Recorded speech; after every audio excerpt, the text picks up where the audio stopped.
হঠাৎই এসে গেল। এক নামী কোম্পানির ধূপকাঠির বাক্স খুলতেই চোখে পড়ল সাদা রাংতায় মোড়া ছোট্ট একটা কাগজ। তাতে বড় বড় অক্ষরে লেখা, আপনার পুরস্কার বিমান যোগে 5 দিন ছড়াত রাজস্থান ভ্রমণ। তার নিচে ছোট ছোট অক্ষরে লেখা অফিসের ঠিকানা। প্রথমটায় কিছুটা অবাক হয়েছিলাম, তারপর প্যাকেটটা উল্টে পাল্টে দেখতেই চোখে পড়ল প্যাকেটের গায়ে লেখা ভাগ্যবান বিজেতা পাবেন 5 দিন ছড়াতে রাজস্থান ভ্রমণের টিকিট। তার মানে আমি সেই ভাগ্যবান। আনন্দে লাফিয়ে উঠলাম। এরকম একটা সুযোগ এমন হঠাৎই পেয়ে যাব ভাবতে পারিনি কখনো। রাজস্থান বেরোনোর শখ আমার অনেক দিনে।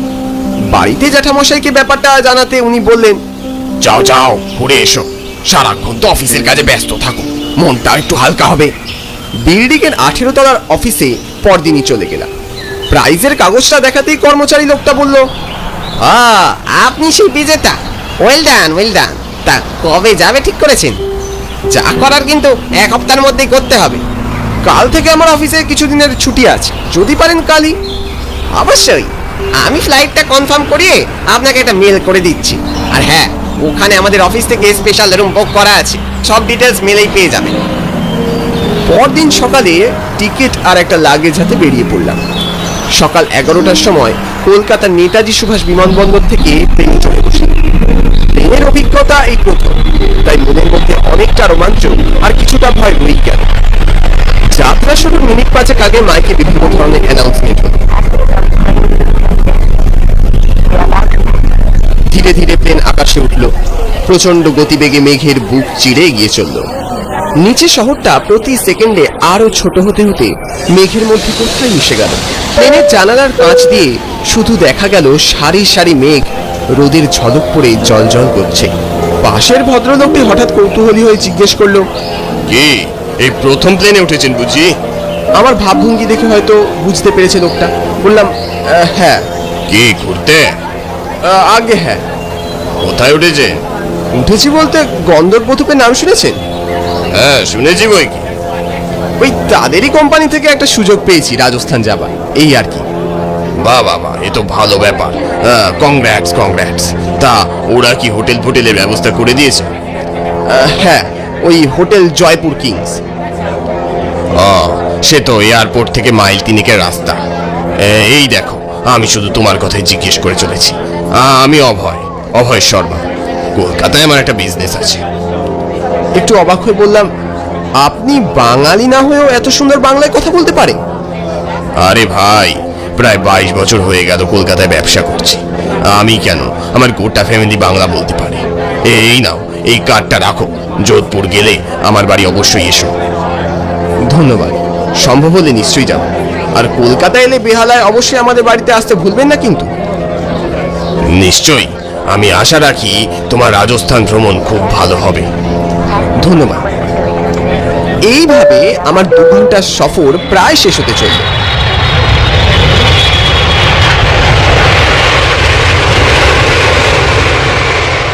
জয়পুর বিমানবন্দরে নেমে ওদের পাঠানো ট্যাক্সিতে উঠে পড়লাম।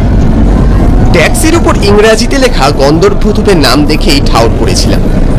তারপর ওই ছেলেটা আমার থেকে কিছু ডিটেলস চাইলো, আমি দিয়ে দিলাম। আশ্চর্য হলাম যখন গাড়ির ছেলেটা বাংলায় কথা বলেছিল। জিজ্ঞেস করলাম, তুমি বাঙালি? হ্যাঁ বাবু, আমি বাঁকুড়ার ছেলে। আমার নাম রাশিদুল, এখানে এই কোম্পানির হয়ে গাড়ি চালাই। যেতে যেতে গাড়ির কাঁচের ভিতর দিয়ে চোখে পড়লো রাস্তার দুধারে রাজকীয় সব বাড়ি। হ্যাঁ গো রাশিদুল, এইসব বাড়িগুলি কাদের? এই বাড়িগুলো এসব রাজরাজাদের বাড়ি ছিল, এখন সব বড় বড় কোম্পানিরা নিলামে কিনে নিচ্ছে। ওই ফ্ল্যাট, শপিং মল, মাল্টিপ্লেক্স সব তৈরি হচ্ছে। ও এই ব্যাপার। তা তুমি কতদিন হলো এই কোম্পানির হয়ে গাড়ি চালাচ্ছ? বাবু প্রায় 20-22 বছর তো হচ্ছে। সে তো অনেক দিন। হ্যাঁ বাবু, অনেক দিনই তো হয়ে যাচ্ছে। আচ্ছা রাশিদুল, এখান থেকে মরুভূমি যেতে কতক্ষণ? তা বাবু প্রায় সব থেকে কাছে হলেও 3-3.5 ঘন্টা তো লাগবে। বলছি রাশিদুল, চলো না এখান থেকে আমরা মরুভূমির উদ্দেশ্যে বেরিয়ে পড়ি। বুঝতেই তো পারছো, হোটেলে গেলে ওরা হয়তো আজকে আর বেরোতেই দেবে না। আমার যার মরুভূমি দেখার জন্য তষ্ট হয়েছে না। রাশিদুল রাগত ভঙ্গিতে ঘাড় নেড়ে বললে, না বাবু, ওটাই হবে না। অফিস থেকে না বললে আমি কোথাও যাচ্ছি না। দেখো রাশিদুল, তোমাকে কি আমি এমনি বলছি? তোমার গাড়ি চালানোর 20 বছরের দক্ষতা, আর তুমি মানুষটাও খুব ভালো, তাই। দেখুন বাবু, ও আপনি যতই তেল মারুন আমি নড়ছি না।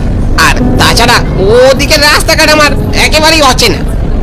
আচ্ছা বেশ, আমার হাতে এখন 1005 টাকা আছে, দেখতে পাচ্ছ তো? যদি এই টাকাটা দিই তাহলে কি তুমি নিয়ে যেতে পারবে? টাকাগুলো দেখে রাশিদুলের চোখ দুটো জলজল করে উঠল। হ্যাঁ বাবু, কিন্তু অফিস থেকে যদি জানতে চায়? ও নিয়ে তোমাকে চিন্তা করতে হবে না, ফোন করলে আমায় ধরিয়ে দেবে। ঠিক আছে। তারপর সঙ্গে সঙ্গে গাড়ি ঘোরালো রাশিদ। আমি ফের জিজ্ঞেস করলাম, কি রাশিদুল, কোথা দিয়ে যেতে হয়, জায়গাটা চেনো তো? কি যে বলেন বাবু, কতদিন এই জয়পুরকে দেখছি।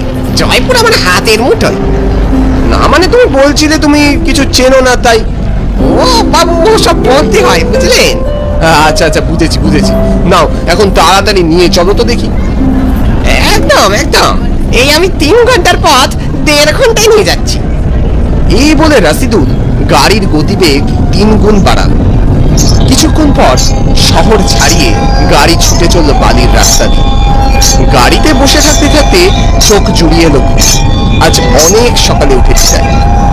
তাছাড়া এসে গেলে জায়গাটা রাশিদুল ঠিক দেখে দেবে।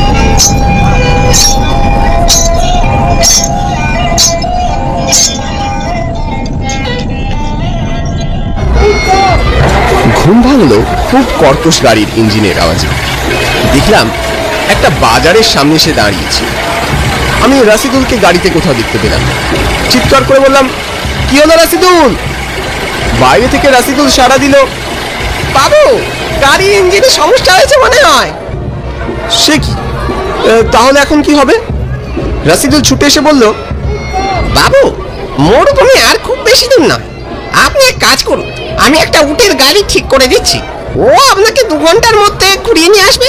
ততক্ষণ আমি গাড়ি ঠিক করে নিয়ে আসবো। এ তো উত্তম প্রস্তাব, তাই করো। আপনি বরং 1005 টাকাটা দিন। হ্যাঁ, এই না। তারপর দেখলাম রাশিদুল উটের গাড়ি লোকটার সাথে কথা বলতে গেল। ওদের ভাবভঙ্গি দেখে বুঝলাম তর্কাতর্কি চলছে। আমি গাড়ি থেকে নেমে গেলাম ওদের দিকে। কি ব্যাপার রাশিদুল, কি বলছে? আরে দেখুন না, 500 টাকা শুধু শুধু বেশি চাইছে। ঠিক আছে ঠিক আছে, আমি না হয় দেবো। না না, আপনি কেন শুধু শুধু এতগুলো টাকা খরচ করবেন? টাকা কি সস্তা নাকি? ছাড়ো না, চলো তো এখন। তারপর গজগজ করতে করতে চলল সেই উটের গাড়ির লোকটি। মরুভূমির পথ খুঁজে এগিয়ে চলল।